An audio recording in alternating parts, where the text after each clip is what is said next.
ರಾಜ್ಯ ಬಿಜೆಪಿಯಲ್ಲಿ ಮುಂದುವರೆದ ಅಂತರ್ಯುದ್ಧ ಈಗ ನೋಟಿಸ್ಗೆ ಉತ್ತರ ಕೊಟ್ಟಿದ್ದ ಬೆನ್ನಲ್ಲೇ ಈಗ ರೆಬಲ್ಸ್ ಟೀಮ್ ಮತ್ತೊಮ್ಮೆ ಆಕ್ಟಿವ್ ಆಗಿದೆ. ನೋಟಿಸ್ಗೆ ಉತ್ತರ ಕೊಟ್ಟಿದ್ದ ಬೆನ್ನಲ್ಲೇ ಮತ್ತೊಮ್ಮೆ ರೆಬಲ್ಸ್ ಟೀಮ್ ಆಕ್ಟಿವ್ ಆಗಿದೆ.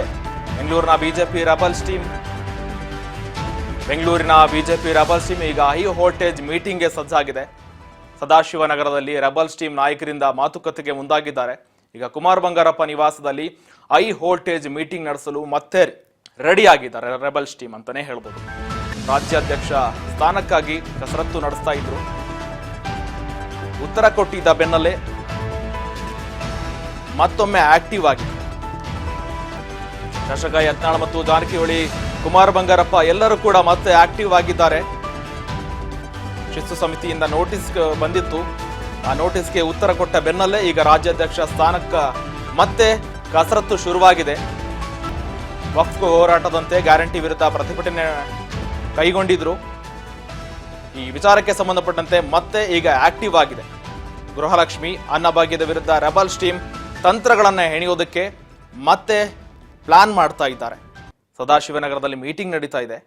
ಈ ವಿಚಾರಕ್ಕೆ ಸಂಬಂಧಪಟ್ಟಂತೆ ಹೆಚ್ಚಿನ ಮಾಹಿತಿ ಕೊಡಲಿಕ್ಕೆ ನಮ್ಮ ಪ್ರತಿನಿಧಿ ಬಸವರಾಜ್ ಹೂಗಾರ ಡೆಸ್ಕ್ ಲೈವ್ ಇಂದ ಜಾಯ್ನ್ ಆಗ್ತಾ ಇದ್ದಾರೆ. ಬಸವರಾಜ್, ಈಗ ನೋಟಿಸ್ ಕೊಟ್ಟಿದ್ದು ರಾಜ್ಯ ಬಿಜೆಪಿ ಹೈಕಮಾಂಡ್ ಯತ್ನಾಳ್ಗೆ ನೋಟಿಸ್ ಕೊಟ್ಟಿದ್ರು. ನೋಟಿಸ್ಗೆ ಈಗ ಉತ್ತರ ಕೊಟ್ಟ ಬೆನ್ನಲ್ಲೇ ಮತ್ತೆ ಯತ್ನಾಳ್ ಬಣ ಮೀಟಿಂಗ್ಗೆ ಸಜ್ಜಾಗಿದ್ದಾರೆ. ಏನಿದೆ ಅಪ್ಡೇಟ್ಸ್ ಬಸವರಾಜ್ ಈ ಬಗ್ಗೆ? ಶ್ರೀಕಾಂತ್, ಬಿಜೆಪಿಯ ಪಾಳ್ಯದಲ್ಲಿ ಕೆಲವೊಂದಿಷ್ಟು ಬಣಗಳ ಬಡಿದಾಟ ಹೆಚ್ಚಾಗಿರ್ತಕ್ಕಂಥದ್ದು. ಈಗಾಗಲೇ ಬಿಜೆಪಿಯ ರೆಬಲ್ ಟೀಮ್ ನಾಯಕರಾಗಿರ್ತಕ್ಕಂಥ ಬಸನಗೌಡ ಪಾಟೀಲ್ ಯತ್ನಾಳ್ ಅವರಿಗೆ ಈಗಾಗಲೇ ಶೋಕಾಸ್ ನೋಟಿಸ್ ಅನ್ನು ಕೊಟ್ಟಿರ್ತಕ್ಕಂಥದ್ದು. ಆ ನೋಟಿಸ್ ಕೊಟ್ಟಂತ ಸಂದರ್ಭದಲ್ಲಿ ಸುದೀರ್ಘವಾಗಿ 10 ಪುಟಗಳನ್ನ ಅದರಲ್ಲಿ ಉಲ್ಲೇಖ ಮಾಡಿ ಒಂದಿಷ್ಟು ಅಂಶಗಳನ್ನ, ಅಂದ್ರೆ ಪಕ್ಷಕ್ಕೆ ನಾನು ಯಾವುದೇ ರೀತಿ ಒಂದು ಮುಜುಗರ ಆಗದಂತೆ ಅಥವಾ ಪಕ್ಷಕ್ಕೆ ನಷ್ಟ ಆಗದಂತೆ ಯಾವುದೇ ರೀತಿ ಅಂಶಗಳನ್ನ ನಾನು ಅಲ್ಲಿ ನಡೆದುಕೊಂಡಿಲ್ಲ. ಪಕ್ಷದ ಹಿತದೃಷ್ಟಿಯಿಂದ ನಾವು ಹೋರಾಟಗಳನ್ನ ಮಾಡ್ತಾ ಇದ್ದೇವೆ. ಪಕ್ಷಕ್ಕಾಗಿ ನಾವೆಲ್ಲರೂ ಕೂಡ ಸಂಘಟನೆ ಮುಂದಾಗ್ತಾ ಇದ್ದೇವೆ. ಹಾಗಾಗಿ ಪಕ್ಷದ ವಿರೋಧಿ ಚಟುವಟಿಕೆಯಲ್ಲಿ ನಾನು ಭಾಗಿಯಾಗಿಲ್ಲ. ಪಕ್ಷ ಸ್ವಜನಪಾತ ಮತ್ತೆ ಕುಟುಂಬ ರಾಜಕಾರಣಕ್ಕೆ ಅಂತ್ಯ ಆಡಬೇಕು ಅನ್ನುವಂಥದ್ದೇ ನಮ್ಮ ಉದ್ದೇಶ ಅನ್ನುವಂಥದ್ದು ಸುದೀರ್ಘವಾಗಿರ್ತಕ್ಕಂಥ ಅವ್ರದೇ ಆಗಿರ್ತಕ್ಕಂಥ ನಿಲುವನ್ನ ಆ ಒಂದು ಉತ್ತರವನ್ನು ಕೊಟ್ಟಿರ್ತಕ್ಕಂಥದ್ದು.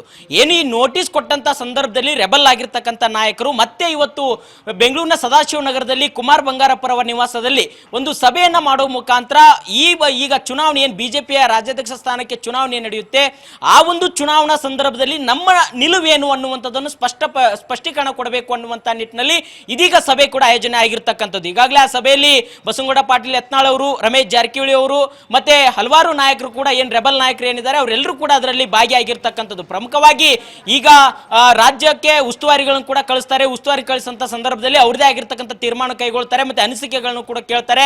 ಪಕ್ಷದ ಹಿತದೃಷ್ಟಿಯಿಂದ ನಾವೆಲ್ಲ ನಿರ್ಧಾರ ತೆಗೆದುಕೊಳ್ಳಬೇಕು. ಬಿಜೆಪಿಯ ರಾಜ್ಯಾಧ್ಯಕ್ಷರಾಗಿರ್ತಕ್ಕಂಥ ವಿಜೇಂದ್ರ ಅವ್ರನ್ನ ಬದಲಾವಣೆ ಮಾಡಬೇಕು. ಬದಲಾವಣೆ ಮಾಡಲಿಲ್ಲ ಅಂತಂದ್ರೆ ಪಕ್ಷಕ್ಕೆ ಆಗ್ತಕ್ಕಂಥ ನಷ್ಟಗಳೇನು, ಬದಲಾವಣೆ ಮಾಡಿದ್ರೆ ಪಕ್ಷಕ್ಕಾಗುವಂತ ಲಾಭಗಳೇನು ಅನ್ನುವಂಥದ್ದು, ಮತ್ತೆ ಒಂದು ವೇಳೆ ಏನಾದರೂ ಸಮುದಾಯವಾರು ಏನಾದರೂ ಅವರು ರಾಜ್ಯಾಧ್ಯಕ್ಷ ಸ್ಥಾನ ಕೊಡೋದಾದ್ರೆ ನಮ್ಮ ಬಣದಲ್ಲೂ ಕೂಡ ಕೆಲವೊಂದಿಷ್ಟು ನಾಯಕರು ಇರ್ತಕ್ಕಂಥದ್ದು, ಆ ಒಂದು ಪಟ್ಟಿಯನ್ನು ಕೂಡ ನಾವು ಹೈಕಮಾಂಡ್ ನಾಯಕರ ಮುಂದೆ ಇಡೋಣ ಅನ್ನುವಂಥದ್ದು ಕೂಡ ಪ್ರಮುಖವಾಗಿರ್ತಕ್ಕಂಥ ಇವತ್ತಿನ ಸಭೆಯಲ್ಲಿ ಇರ್ತಕ್ಕಂಥ ಅಜೆಂಡಾ. ಆ ಒಂದು ಅಜೆಂಡಾ ಸಂಬಂಧಪಟ್ಟಂತೆ ಇವತ್ತು ಬಸನಗೌಡ ಪಾಟೀಲ್ ಯತ್ನಾಳ್ ಆಗಿರಬಹುದು, ರೆಬಲ್ಸ್ ನಾಯಕರು ಕೂಡ ಚರ್ಚೆ ನಡೆಸ್ತಾ ಇದ್ದಾರೆ. ಸುದೀರ್ಘವಾಗಿರ್ತಕ್ಕಂಥ ಚರ್ಚೆ ನಡೆಸಿ ಅಂತಿಮವಾಗಿರ್ತಕ್ಕಂಥ ಅವ್ರದೇ ಒಂದು ನಿರ್ಧಾರ ತೆಗೆದುಕೊಂಡು ಅದನ್ನು ಹೈಕಮಾಂಡ್ ನಾಯಕರಿಗೆ ರವಾನೆ ಮಾಡುವಂತ ಪ್ರಯತ್ನ ಕೂಡ ಮುಂದಾಗುವಂಥದ್ದು. ಪ್ರಮುಖವಾಗಿ ಈಗಾಗಲೇ ಬಿಜೆಪಿಯ ರಾಜ್ಯಾಧ್ಯಕ್ಷರಾಗಿರ್ತಕ್ಕಂಥ ವಿಜೇಂದ್ರ ಅವರನ್ನ ಬದಲಾವಣೆ ಮಾಡಬೇಕನ್ನುವಂಥದ್ದೇ ಅವರ ಒಂದು ಪ್ರಮುಖವಾಗಿರ್ತಕ್ಕಂಥ ಅಜೆಂಡಾ. ಆದರೆ ಇನ್ನೊಂದು ಕಡೆ ಇಲ್ಲಿ ಭ್ರಷ್ಟಾಚಾರ ಅಂತಕ್ಕಂಥ ಆರೋಪಗಳು ಅವರ ವಿರುದ್ಧವಾಗಿರ್ತಕ್ಕಂಥದ್ದು. ಯಾಕಂತಂದ್ರೆ ಹೈಕಮಾಂಡ್ ನಾಯಕರಿಗೆ ವಿಜೇಂದ್ರ ಅವ್ರನ್ನ ಯಾಕೆ ನೀವು ಬದಲಾವಣೆ ಮಾಡಬೇಕನ್ನುವಂಥದ್ದು ಸ್ಪಷ್ಟೀಕರಣ ಕೊಡಿ, ಕಾರಣ ಕೊಡಿ ಅನ್ನುವಂಥ ಕೇಳಿದ ಸಂದರ್ಭದಲ್ಲಿ ಅವರು ವಿವರವಾಗಿರ್ತಕ್ಕಂಥ ಒಂದು ಉದಾಹರಣೆ ಮುಖಾಂತರ ಅಥವಾ ದಾಖಲೆ ಮುಖಾಂತರ ಕೊಡಬೇಕಾಗುತ್ತೆ. ಅವೆಲ್ಲಾ ವಿಚಾರಗಳನ್ನು ಇವತ್ತಿನ ಸಭೆಯಲ್ಲಿ ಚರ್ಚೆ ನಡೆಸಿ ಪ್ರಮುಖವಾಗಿರ್ತಕ್ಕಂಥ ಅಂಶಗಳು, ಅಂದ್ರೆ ವಿಜೇಂದ್ರ ಅವ್ರನ್ನ ಯಾಕೆ ಕೆಳಗಿಳಿಸಬೇಕು ಅಥವಾ ಯಾಕೆ ರಾಜ್ಯ ಸ್ಥಾನ ಬದಲಾವಣೆ ಮಾಡಬೇಕು, ಇವೆಲ್ಲವನ್ನು ಕೂಡ ಅಂಶಗಳನ್ನ ಹೈಕಮಾಂಡ್ ನಾಯಕರೇ ರವಾನೆ ಮಾಡುವಂತ ಪ್ರಯತ್ನಕ್ಕೆ ಈಗ ರೆಬಲ್ ಟೀಮ್ ರೆಡಿ ಆಗಿರ್ತಕ್ಕಂಥದ್ದು. ಆ ಬಗ್ಗೆ ಇವತ್ತು ಸುದೀರ್ಘವಾಗಿರ್ತಕ್ಕಂಥ ಸಭೆ ನಡೆಸಿ ಒಂದು ಅಂತಿಮವಾಗಿರ್ತಕ್ಕಂಥ ನಿರ್ಧಾರ ಕೈಗೊಳ್ಳಲಿಕ್ಕೆ ಮುಂದಾಗಿರ್ತಕ್ಕಂಥದ್ದು. ಶ್ರೀಕಾಂತ್, ಥ್ಯಾಂಕ್ ಯು ಬಸವರಾಜ್ ನಿಮ್ಮೆಲ್ಲ ಮಾಹಿತಿಗಾಗಿ.